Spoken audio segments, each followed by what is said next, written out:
तो टाइटैनिक एक ऐसा जहाज रहा है इतिहास में जिसे शायद ही आज कोई ना जानता हो। टाइटैनिक का मतलब होता है बड़ा, विशाल, और सचमुच वैसा ही बड़ा और विशाल टाइटैनिक था भी।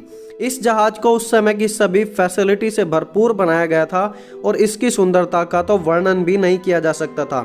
इसे बनाने में मिलियंस ऑफ डॉलर्स का खर्चा किया गया था और एक बड़े उद्घाटन के बाद सन 1912 में इसे उत्तरी अटलांटिक के बर्फीले पानी में पहली बार उतारा गया। अपनी पहली यात्रा इंग्लैंड से अमेरिका तक पूरी करने के लिए निकल पड़ा।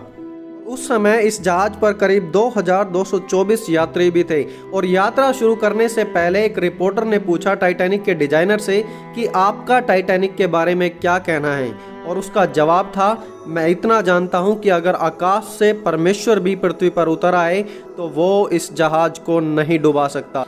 जी हाँ, उसका कहना था कि मैं इतना जानता हूं कि अगर आकाश से परमेश्वर भी पृथ्वी पर उतर आए तो वो इस जहाज टाइटैनिक को नहीं डुबा सकता।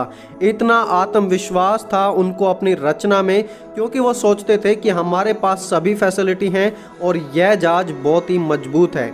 लेकिन समुद्र में 2-3 दिन यात्रा करने के बाद अचानक ही टाइटैनिक को रेडियो के द्वारा चेतावनी मिलने लगी और उन्हें बताया गया कि आगे बर्फीली चट्टान है और टाइटैनिक को एक बड़ा खतरा है।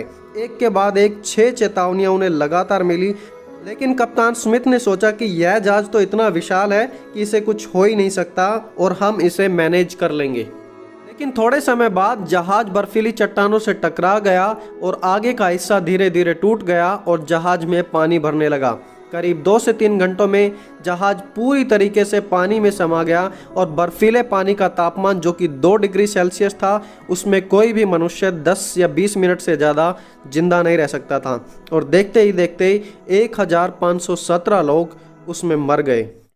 और उसी समय मनुष्य का घमंड, जो कहते थे कि परमेश्वर भी इस जहाज को नहीं डुबा सकता, उनका घमंड कुछ ही घंटों में खत्म हो गया।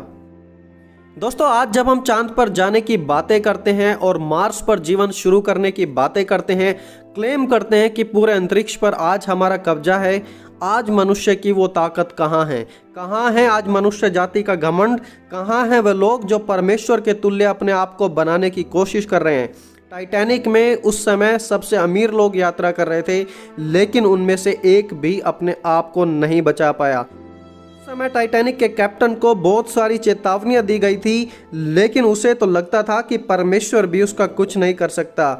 ऐसे ही आज संसार सोचता था कि हम परमेश्वर के बिना सब कुछ कर सकते हैं, लेकिन सच तो यह है कि आज के हालात ने पूरी दुनिया को घुटनों पर लाकर खड़ा कर दिया है और परमेश्वर की हर बात सच साबित होती जा रही है। हम उसके बिना नहीं रह सकते हैं। दोस्तों, प्रेरित पौलुस ने लिखा कि हम उसी में जीवित रहते हैं, उसी में चलते फिरते हैं और उसी में हमारा पूरा अस्तित्व पाया जाता है। आज भी समय है कि हम उस रास्ते को छोड़ दें जो विनाश की ओर लेकर जा रहा है और अपनी सामर्थ्य पर घमंड ना रखें। आज जब आपको चेतावनियां दी जाती हैं बार बार, तो उसे बिल्कुल भी नज़रअंदाज ना करें, बाद में उसके जिम्मेदार आप ही होंगे। दोस्तों, परमेश्वर के बिना हम कुछ भी नहीं है, कुछ भी नहीं। आज हमारी दुनिया की स्थिति ने हमें यह सच बात सिखा दी है।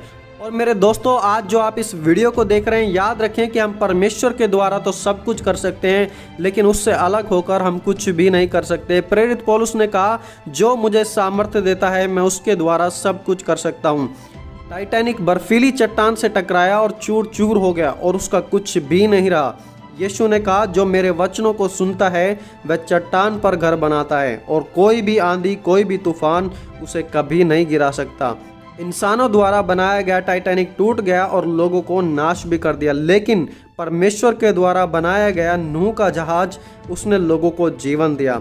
और दोस्तों, आप इस बात से अंदाज़ा लगा सकते हैं कि अगर प्रभु की आशीष है तो एक लकड़ी भी लोहे से मजबूत है, और अगर प्रभु की आशीष नहीं है तो लोहा भी लकड़ी से कमज़ोर है। और यही फ़र्क था नूह के जहाज में और टाइटैनिक में।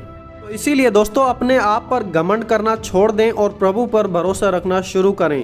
प्रेरित पौलुस ने कहा, जिसे घमंड करना है तो वो प्रभु में घमंड करे और उसी में बढ़े। और दोस्तों, इस चैनल के माध्यम से हम प्रभु में बने रहने के विषय में पूरी बातें बताते हैं, इसलिए आप इस चैनल को जरूर सब्सक्राइब करें और वीडियो से अगर आपको कुछ सीखने को मिला हो तो इसे जरूर लाइक करें और दूसरों तक भी इस संदेश को पहुँचाएँ। दोस्तों, प्रभु आप सभी को आशीष दे। आप सभी को जय मसीह की। दोस्तों।